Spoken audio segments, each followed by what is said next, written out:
Ketegangan kembali terjadi di kawasan Teluk Oman setelah dilaporkan helikopter militer Iran menghadang kapal perusak rudal milik Amerika Serikat USS Fitzgerald yang mendekati perairan teritorial Iran.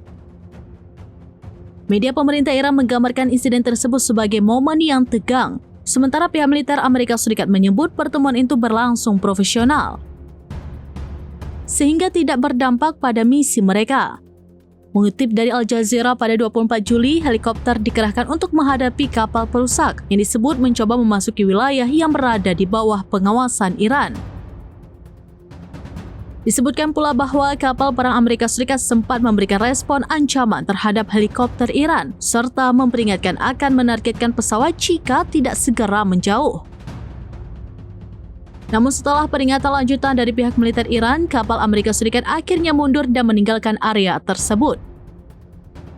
Konfrontasi ini menjadi pertemuan langsung pertama antara militer Iran dan Amerika Serikat sejak pecahnya konflik selama 12 hari antara Iran dan Israel pada bulan Juni lalu.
Download Tribun X sekarang, menghadirkan lokal menjadi Indonesia.